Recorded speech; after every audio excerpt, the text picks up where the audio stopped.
Katika kipindi hiki cha kihistoria ambapo taarifa na elimu vinapatikana kwa urahisi zaidi kuliko wakati mwingine wowote katika historia ya mwanadamu. Kuna maswali kadhaa ambayo watu wengi wamekuwa wakijiuliza na wakiyapuuza pia. Ama kwa sababu ya mazoea ya kiimani, ama kwa sababu pia ya upotoshaji wa muda mrefu. Na moja ya maswali hayo ni je, Yesu wa Nazareti alikuwa mtu mweupe au mweusi? Au tunachoamini na kufundishwa ni taswira iliyotengenezwa kwa malengo gani?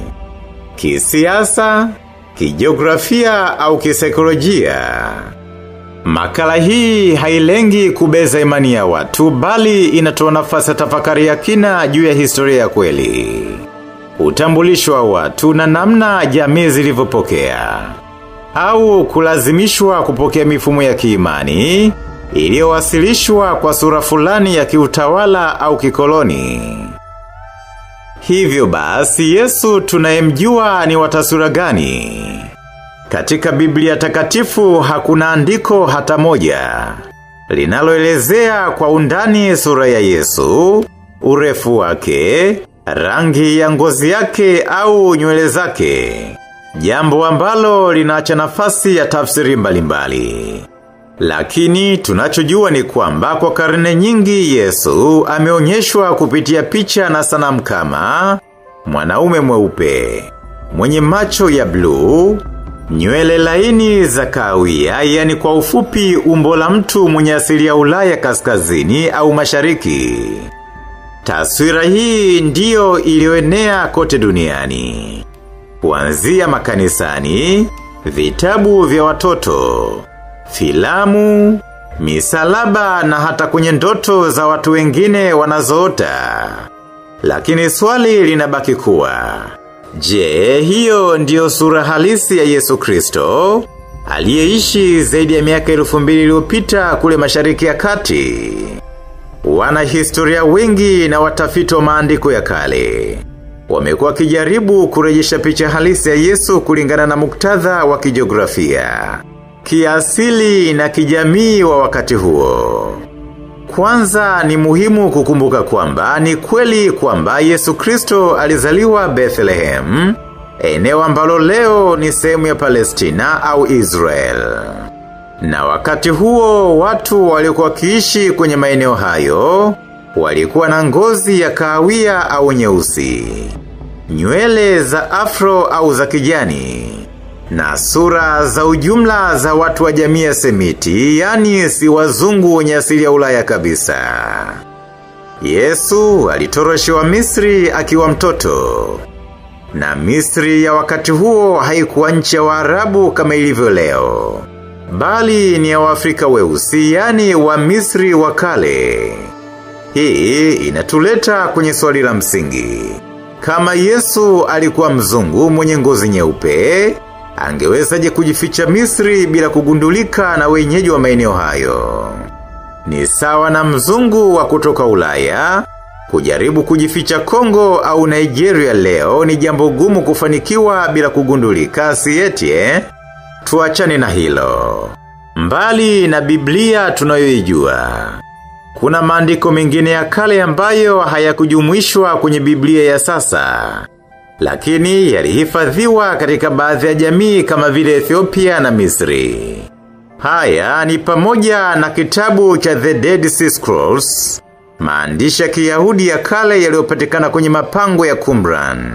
Haya yanatajwa kuwa na maelezo yanayomtofautisha Yesu na taswira ya sasa.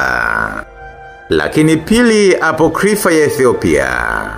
Maandishi haya yanamhusisha Yesu kama mtu wa Kiafrika, mwenye rangi nyeusi na nywele za afro. Katika utamaduni wa Ethiopia ya kale, Yesu hajawahi kuonyeshwa kama mzungu kabisa. Lakini tatu, mafundisho ya Wakoptik. Hawa ni Wakristo wa kale wa Misri na Nubia, waliomwabudu Yesu kama mtu wa Afrika. Katika mafundisho yao, Yesu huonyeshwa kwa sifa za Kiafrika, yani mwenye ngozi nyeusi, nywele za Kiafrika na sura ya mtu wa bara hili. Katika historia ya dunia, dini na siasa zimekuwa zikitembea kwa pamoja. Baada ya Ukristo kusambaa Ulaya kupitia Warumi, watawala walihitaji picha ya Yesu ambayo inalingana na utawala wao. Ndipo Yesu alibadilishwa kwa wakizungu kwa sababu za kisiasa tu, ili kuhalalisha ukoloni na uenezaji wa dini kama nuru ya watu weusi. Lakini pia ili kuonyesha kwamba ukombozi unaweza tu kutoka kwa mzungu. Na tatu, ili kuathiri saikolojia ya watu weusi na kupunguza thamani ya watu weusi na kumwona Yesu ni mtu wao. Ndipo hapo sasa picha za Yesu wa kizungu zikawa zinasambazwa na wamisionari kote Afrika na duniani kote. Na taswira hiyo ilikubalika kama ukweli. Hadi leo Waafrika wengi huamini kuwa Yesu huyo mzungu anayeonyeshwa ndiye taswira halisi ya Yesu mwenyewe. Lakini pia kuna wanaosema kwamba rangi ya Yesu haina maana kabisa. Muhimu ni ujumbe wake. Ni kweli kabisa, sipingani nao. Lakini katika jamii ambayo rangi ya ngozi imetumika kama silaha ya ukandamizaji, picha ya Yesu Mwokozi kama mzungu huacha athari mbaya kwa vizazi vyetu. Mfano, mtoto mweusi anayeabudu picha ya Yesu mzungu kwa miaka yote ya maisha yake hujifunza kimya kimya kwamba wokovu hauna sura yake. Mtu mweusi huanza kuona sura yake kama laana, na sura ya wazungu kama yenye neema, uwezo na mamlaka. Na kwa jamii nzima taswira hiyo huathiri utambulisho, heshima na hata dira ya maendeleo. Katika maeneo ya Ethiopia kama Lalibela, ambapo makanisa yalijengwa kwenye miamba zaidi ya miaka 900 iliyopita, Yesu huonyeshwa akiwa na ngozi nyeusi na nywele za afro na sura ya Kiafrika kabisa. Na haya yanatambulika si tu kama makanisa bali ni urithi wa UNESCO. Yamekuwepo muda mrefu kabla ya picha ya Yesu wa kizungu kuingizwa Afrika. Swali, kwa nini taswira hii haifundishwi wala kutambulishwa sasa? Na je, historia tuliofundishwa ni sahihi kweli kiasi kwamba tuendelee kuikumbatia?